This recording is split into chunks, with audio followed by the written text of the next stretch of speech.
के कहमैया नहीं छुपैहा भैया ए जी ट्रक के कमैया नहीं छुपैहा भैया कलकत्तावे से राखी ले ले अइहा भैया कलकत्तावे से राखी ले ले अइहा भैया ट्रक के कहमैया नहीं छुपैहा भैया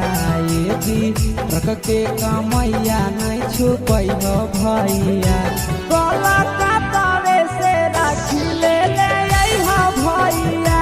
कलकत्तावे से राखी ले ले अइहा भैया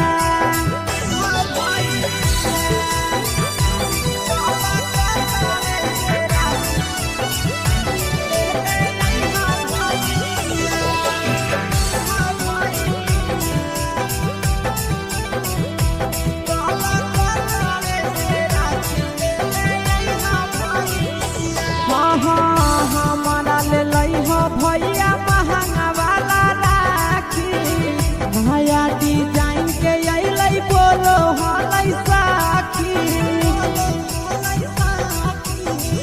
हमारा ले लइहा भैया महंगा वाला राखी नया डिजाइन के अइलै बोलो हलै साखी बहिनी के याद ना तोड़ी हा भैया ये जी बहिनी के याद ना तोड़ी हा भैया कलकत्तावे से राखी ले ले अइहा भैया कलकत्तावे से राखी ले ले अइहा भैया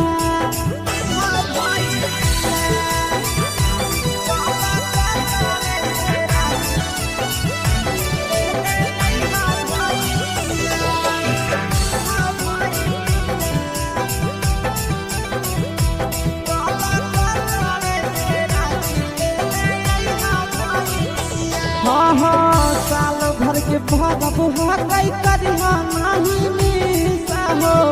आशीष यादव भैया पीरिया पीरिसा हो साल भर के भरब हकै करिहा नहीं मिसा हो आशीष यादव भैया पीरिया पीरिसा हो और बेला लेट न करी भैया ये जी नंदन यादव लेट न करी भैया कलकत्तावे से राखी ले ले अइहा भैया कलकत्तावे से राखी ले ले अइहा भैया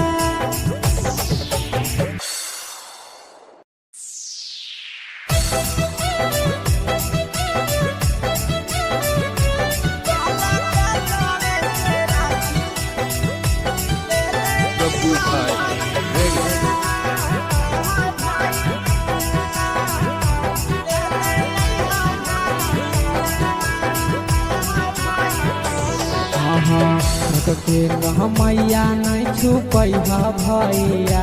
ये जी ट्रक के कमैया नहीं छुपैहा भैया कलकत्तावे से राखी ले ले अइहा भैया कलकत्तावे से राखी ले ले अइहा भैया ट्रक के कहमैया नहीं छुपैहा भैया ये जी ट्रक के कमैया नहीं छुपैहा भैया कलकत्तावे से राखी ले ले अइहा भैया कलकत्तावे से राखी ले ले अइहा भैया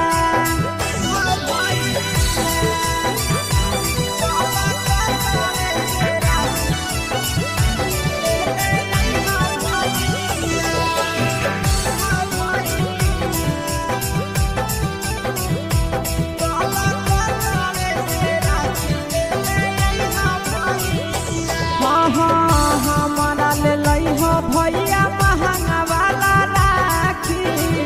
नया डिजाइन के अइलै बोलो हलै साखी हमारा ले लइहा भैया महंगा वाला राखी नया डिजाइन के अइलै बोलो हलै साखी बहिनी के याद ना ना तोड़ी हा भैया ये दी बहिनी के आस ना तोड़ी हा भैया कलकत्ता से राखी ले ले अइहा भैया कलकत्ता से राखी ले ले अइहा भैया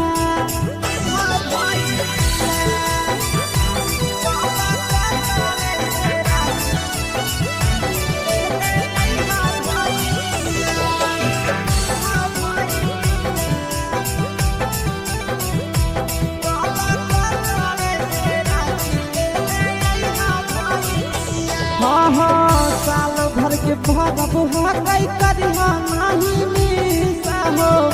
आशीष यादव भैया पीरिया पीरिसा हो साल भर के भरब हकई करिहा नाही मिसा हो आशीष यादव भैया पीरिया पीरिसा हो और मिल बेला लेट न करी हा भैया ये दी नंदन यादव लेट न करी हा भैया कलकत्ता